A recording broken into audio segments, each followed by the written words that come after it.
Create with Fran Sidney. Hello everyone and welcome to episode 49 of Create with Franz.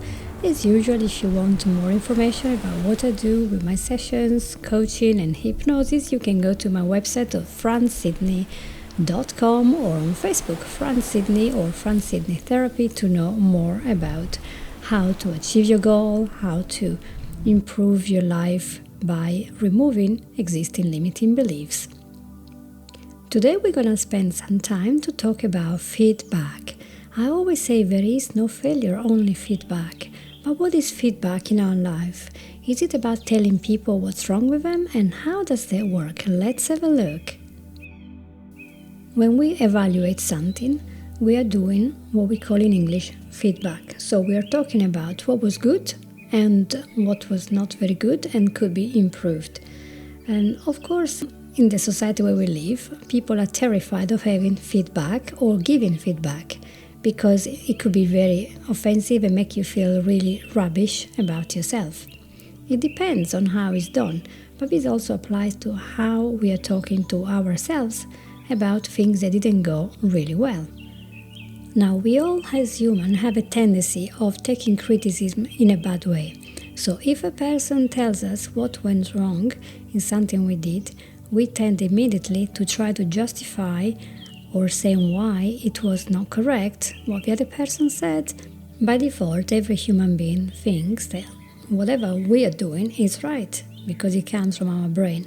So when another person comes and says, well, now your talk, for example, you gave a talk, Johnny, and your talk was too fast, you used far too many complicated words, or maybe not appropriate for this setting, or maybe you were speaking in such a way that you gave us anxiety, and you were waffling, you couldn't tell what was the structure of your talk, and in the end of the day, people were basically falling asleep.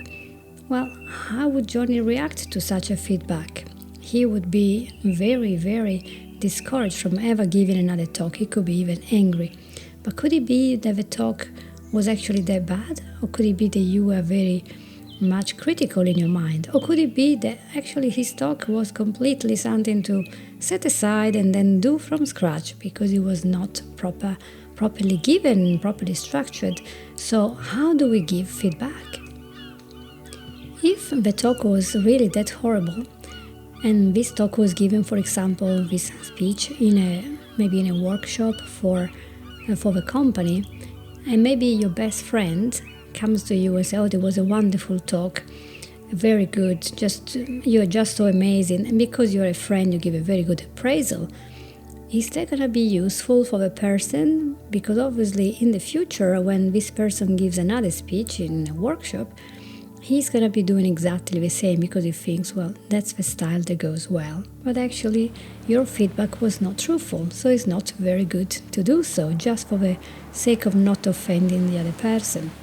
However, we don't want to offend either, so what's the middle ground? The first observation that we have to make is that people get very anxious about giving good feedback that gives the truth. Because if we are to be very honest with what you're really thinking about something, this might make us feel like, oh my gosh, I'm going to be in trouble. So we don't want to do that. Not only nobody likes giving feedback like that, but before we even speak, we have built up a complete image in our mind of the negative consequences that will happen if we dare telling the truth to this person about the speech that they have given, or maybe the dress that they have chosen for a party that doesn't fit them at all, but we just do not dare saying that. And also the thing is, you might not be accepted anymore in the group where you are if you give that kind of feedback. Let's say that you go to work for a company where there is a certain style, a very pushy style of giving talks, very sales-based, and maybe whatever it is about this style, you absolutely do not like it. And you come out as the outsider, and they ask, okay, Mary, can you give us feedback about this? A senior person, what do you think? And you might think, oh my gosh, my idea about this is completely different from what everyone else likes here. That's their style, and I really think it's horrible. what can I possibly tell them? I'm going to be rejected. So you don't say anything. However, when we don't say anything, the other person, the receiver, is missing up a very good opportunity to have some development. And when we do not give feedback to ourselves, we're also missing a growth opportunity. So instead of thinking about failures, we have to think about what can we build from that. What is good about this that we can use, and what is not so good that needs to be improved and developed. I remember someone saying that when you point one finger at one person, you're pointing four towards yourself. And in a way, this is so true in the NLP world, because when we recognize a failure in the other person, we can see something in ourselves there that has to do. There is a connection with the failure. For example, you might be always very untidy in the house. If you criticize your children for being untidy, you're also criticizing yourself, because you do that as well. If you're criticizing people for shouting and you shout as well, it does happen. It does really happen, and we recognize the very thing that we do in other people, or the very thing that we really don't like. We are just human beings, so we're learning, right? Years ago, I watched a lovely DVD, when people used to have DVDs all the time, and it was about relationships. And it said, husband and wife sometimes, they just don't know how to give feedback to one another. And so they might be causing some resentment on the other side, because feedback is not very welcome, because it's been maybe used in a wrong way, that is not creating a very good relationship full of harmony, because maybe some of the words are a little bit difficult. And the DVD suggested that people use the sandwich formula. So there is the complaint, let's say that, the husband has a problem with, leaving all his clothes on the floor after having a shower. I'm just picking up one idea. And so that's it. And so the wife shouldn't just say when he gets home, right, I'm going to have to tell you something. I absolutely hate it. You throw all your clothes on the floor after you shower. It's not going to take you well, although it is correct that he shouldn't do it. However, there are other ways. And so the DVD was saying, hey, why don't we use the sandwich way? So first of all, you think specifically of what the person is doing well already. Then you say, what can we do better in the future? And then in the last thing, they say, well, overall, how well are we doing in other fields? So that the person has this cushion, this helpful, positive feeling about the feedback. So maybe the wife could have said something positive that the husband has done on that day, and then made a comment about the shower and the clothes, and said, I would really appreciate if you didn't leave the clothes. It makes me feel so tired that you don't really think about that. Anyway, let's go back to your day. Thank you so much for going to work today. It was such a horrible day, and you still went. You care so much about us, so thank you so much. Can I get you something to drink together? Let's watch a movie together or do something. So just wrap it up in something warm and comfortable, so the person doesn't feel, oh my gosh, this person doesn't like me anymore, I'm a terrible failure. And this is so difficult to give criticism without criticizing, so just giving feedback. Why does sandwich feedback work well? Because when you start by giving a compliment, which has to be a true compliment, not something that you make up, you open your unconscious mind and make it interested in listening. While if you use to start your sentences something negative, a person goes straight into self-defense mode. That's not very good. So when you're starting with something positive, a person is much more interested in listening to you. And of course, this is what we want, because we want the feedback to be taken into consideration so that things will change for the better. And then you want to boost their character, their personality, by observing something good that they have done. And this also has a reciprocal meaning, because you also want to appreciate the person more, because you're focusing more on something that they're doing well. I appreciate that giving feedback in a proper way is not very easy for most of us, and especially it's difficult to do it when we are talking to ourselves, because a lot of people who are very, very good in talking to others and being very loving and positive at building, when they talk to themselves, they put themselves down. And then they end up in the therapy bed, saying that they're absolutely worth nothing, they're not lovable, nobody wants them, or they can't do anything right, because they keep giving the wrong feedback to themselves. They are not using the sandwich therapy, the therapy message, but they're just using this message that, oh, all I do is wrong, I can't do anything correctly, therefore I'm a failure, I can never get my goals achieved. And that is not really helpful. And sorry for saying it just straight without the sandwich. If you were working for a company and when your boss or superior person gives you the appraisal and he doesn't use the sandwich method and he just gives you straight because, I can cope with it, just tell me straight what's wrong here, you would see that if they keep telling you straight what you've done wrong, and that's that, without giving you any positive feedback for anything you've done right, eventually you will be feeling dreadful about meeting this person. You might want not to bump into them at lunchtime, just being not around them because you don't feel good, because you think, oh my gosh, this person has a wrong idea about me, or I'm just terrible. While instead, if you notice that this person is giving you praise when needed and criticism when needed in the form of good feedback, then you are feeling confident that you are actually growing. And in a company, you do want to see the growth and not people that feel awful around one another. And the same thing is for friends, organizations, etc., etc.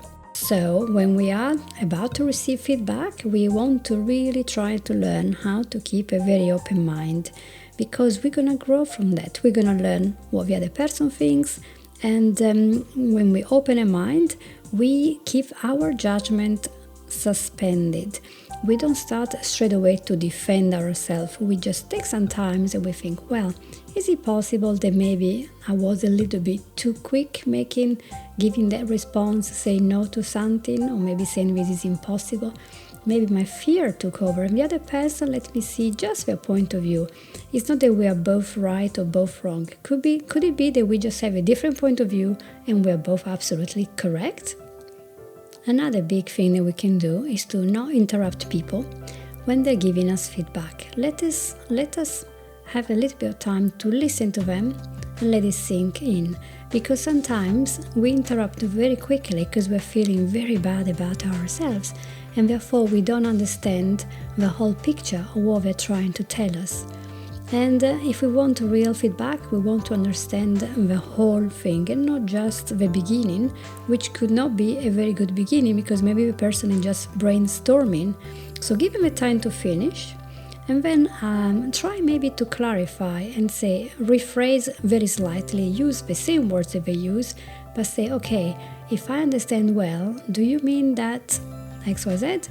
And then give them a time to clarify that, because many times we just do not understand what the other person really meant. It is also useful to think about the effect that our behavior has on another person. So maybe we are just a bit OCD about something, and that makes other people feel like we're not good enough if we redo all their jobs in our own way, because their job is never right. Is that how you wash the dishes? Is that how you fill out the invoices? They have to be done just right, and if you don't, you're not good enough. So let's make sure we don't argue about this, and let's make sure we give them time, and they have to give us time to think, is this correct? And also this information could also come from other people. If 2, 3, 4, 5 people come to tell you, well, actually, you are speaking too fast, you are too loud, or your office is a mess, we can't find any of the invoices, it's impossible to work with you because you're so disorganized. Well, there are a lot of people saying the same thing. There's no point in saying, but I was late, I have a terrible situation at home, and transport was bad, I was anxious. Just accept that all these people saying that, there could be something there that you could change, and instead of getting all upset, start thinking quietly and pondering, well, what can I do that is better? How is this making the other people feel?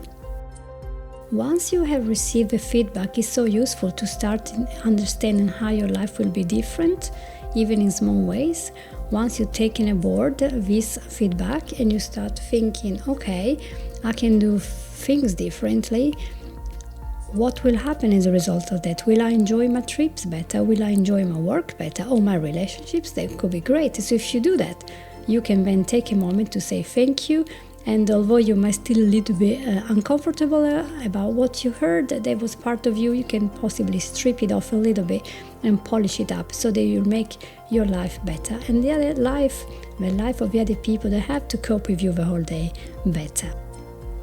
The whole point of having feedback is to get better.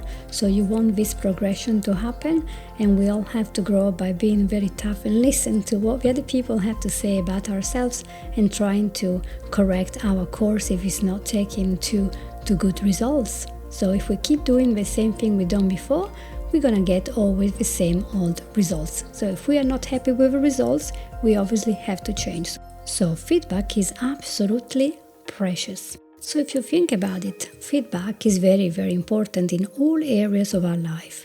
When we're talking to ourselves, we can see how it was possible that we didn't do very well at high school, but then we did well at university, or maybe in a job, or in an apprenticeship, or in a relationship. What was it was changing? And most times you will see that is how we are growing, how we're changing, how we're adapting.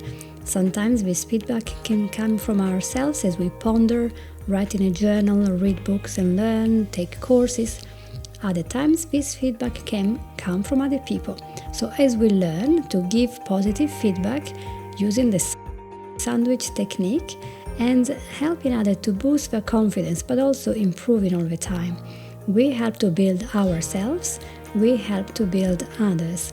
And think about a society where when you read a news article, you don't see just people shredding down others or calling them with labels just because they've done something. It would be so much nicer if even journalists had a little bit of compassion and used good words, then gave feedback, and then good words to build up the other people, because if we keep shredding one another in pieces, we're not going to end up well in this world. So I think it's a very important skill that we all want to develop, to really look at how we are using our words and our posture, our eyes, our voice, our temperament.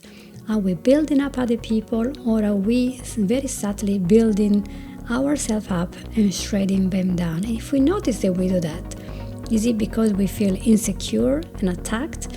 That's okay. We can think of small ways we can use to very slightly change our behavior every day until we get the perfect skill, which is to be absolutely honest and absolutely kind in the same moment.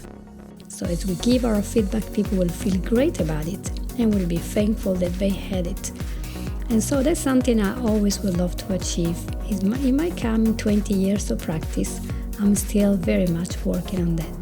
So that was it for today. Talking about rapport was good, but talking about feedback was even better, because it allows us to really look at things we can improve in our life and something small we can do every day. So thank you so much for being with me today. It was only about 18 minutes of chat, but it was very useful for me to learn and to review how to improve my life in small, useful ways.